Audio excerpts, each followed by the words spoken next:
সকলকে নমস্কাৰ জনাইছোঁ। এয়া লখিমপুৰ ফান্দিগাঁও চাৰিআলিৰ পৰা অকণমান আগত এয়া চাওক গাইজ, এয়া চাৰিআলি। এই চাৰিআলি অকণমান আগত ইয়াত নতুনকৈ ইয়াত আমাৰ ভূমিপুত্ৰ আমাৰ মিচিং জাতিসকলৰ এটা আমাৰ ইয়াত আমাৰ ভাই মোৰ বন্ধু অভিজিত দলে আৰু ভাস্কৰ পেগু তেওঁ দুটা ইয়াত লগ লাগি মই ইয়াত সহায় কৰিছিলোঁ। আৰু ইয়াত বিশেষকৈ আমাৰ ইয়াত এটা মিচিং ৰেষ্টুৰেণ্ট কিটচেন ইয়াত দিব বিচাৰিছে আৰু ইয়াত ঘৰখন বনাই আছে। আৰু আপোনালোকক দেখুৱাম ঘৰখন এটা বনাই আছে আৰু বেছি দিন নালাগে। আৰু এই আমাৰ ইয়াত যিসকল পৰিচালক বা অনাৰ্ছ আছে তেওঁক মই সুধিম কি ইয়াত খাদ্য পোৱা যাব বা কি আইটেম পোৱা যাব আৰু কেতিয়া উন্মোচন কৰা হ'ব। এই গোটেইখিনি সকলো কথা আপোনালোকক তেওঁৰ মুখৰ পৰা আমি শুনিবলৈ শুনিম। তেওঁ ক'ব দাদা হয় এয়া আপুনি এইখন ৰেষ্টুৰেণ্ট কি নামত বা কেনেকৈ কেতিয়াৰ পৰা ইয়াত উন্মোচন কৰা হ'ব বা ইয়াত কি ধৰণৰ ইয়াত খাদ্য পোৱা যাব বা কোনটো জেগা বা আপুনি স্থানটো কৈ দিয়ক। হয় নমস্কাৰ, মোৰ নাম অভিজিত দলে। মই এইখন ৰেষ্টুৰেণ্ট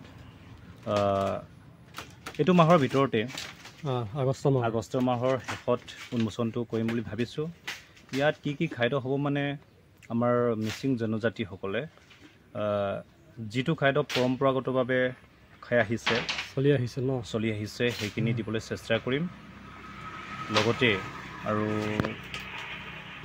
তেনেকৈ আৰু কি ধৰণৰ ইয়াত আইটেম পোৱা যাব বা যেনে পৰ্ক বা চিকেন কেনেধৰণৰ বা লোকেল বস্তু কেনেকুৱা ধৰণৰ বস্তু পাব ইয়াত খাদ্য সকলোৱে ধৰি লওক আমাৰ মিচিং মানুহে যিটো খাদ্য খায় বা মাঠিমাহ বা টাখু বুলি কয় কিবা এইটো শাক পাচলি মানে বিভিন্ন ধৰণৰ তেনেকুৱা ধৰণৰ পোৱা যাব নেকি ইয়াত? আচলতে মই আগতেই ক'লোৱে যে ইয়াত আমাৰ মিচিং মানুহসকলে নহয় জানো যিখিনি খাদ্য আগৰ পৰা খাই আহিছে সেইখিনি দিবলৈ চেষ্টা কৰিম। আৰু এতিয়ালৈকে ময়ো ইমানখিনি নাজানো, ট্ৰাই কৰিম, আনৰ পৰা শিকিম যে এনেকুৱা মানে আমাৰ মিচিং মানুহসকলে খায়। বিশেষকৈ আমাৰ বইলটো হ'ব ইয়াত গাহৰি মানে বইলটো হ'ব, গাহৰি হ'বনে? মাংসৰ পৰা আদি কৰি মানে ভাজিটোও থাকিব বাৰু, গাহৰি চাহৰিবিলাক বিভিন্ন ধৰণৰ ন। গতিকে ইয়াত আপোনালোকে কেতিয়া উন্মোচন কৰা বুলি কৈছে? আগষ্ট মাহৰ শেষত ন। ইয়াত চাওক গাইজ, এয়া ধুনীয়াকৈ ঘৰ বনাই আছে। আমাৰ মিচিং জাতিৰ যেনেকৈ চাংঘৰত আগতে আমি যেনেকৈ মিচিং মানুহে ঘৰ বনাইছিলোঁ চাংঘৰ বা খেৰেৰে যেনেকৈ বনাইছিলে আপোনালোক চাওক। এতিয়া দেখুৱাইছোঁ আপোনালোকক। এয়া ধুনীয়াকৈ এটা ঘৰ বনাই আছে। ইয়াৰ সোমাবৰ কাৰণে এটা দলং দিছে। আৰু গাইজ ইয়াত তলতে পানী আছে। এই পানীবিলাক নতুন ধুনীয়াকৈ ইয়াত চাফ চিকুণ কৰি পিনি ইয়াত মাছো ইয়াত দিয়া হ'ব। গতিকে ইয়াৰ পৰা বিভিন্ন ধৰণৰ খাদ্য আপোনালোকে খাবলৈ।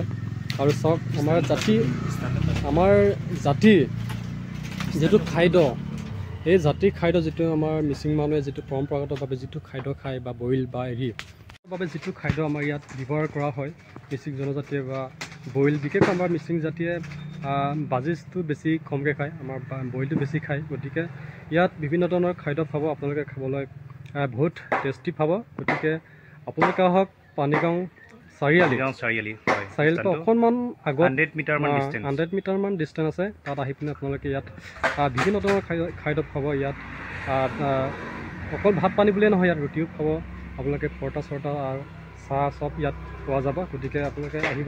মিচিং জনজাতিসকলে যিটো পৰম্পৰাগতভাৱে খাই আহিছে সেইখিনি প্ৰধানকৈ ধৰি লৈছোঁ। তাৰপৰা যদি পাৰোঁ আমি অলপ আইটেমটো আৰু অলপ হেৰি কৰিবলৈ চেষ্টা কৰিম, বহলাবলৈ চেষ্টা কৰিম। এতিয়ালৈকে ময়ো গম নাপাওঁ মিচিং মানুহবিলাকে কি খায়।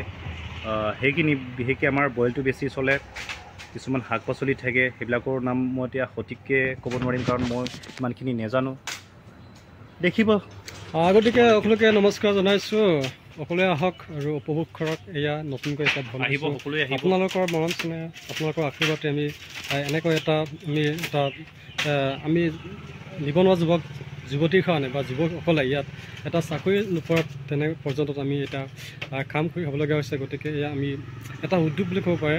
এইটো আমাৰ এটা নিজে কমাব পৰা এটা আমি এটা ইয়াত এৰিয়া এটা বনাইছোঁ। গতিকে আপোনালোকে সহায় সহযোগ কৰিব। গতিকে আপোনালোকৰ মন নাথাকিলে আমাৰ আহিব লাগিব, সকলোৱে আহিব, তাকে মই কামনা কৰিছোঁ। এয়া চাওক, সকলোৱে আহিব। Thank U.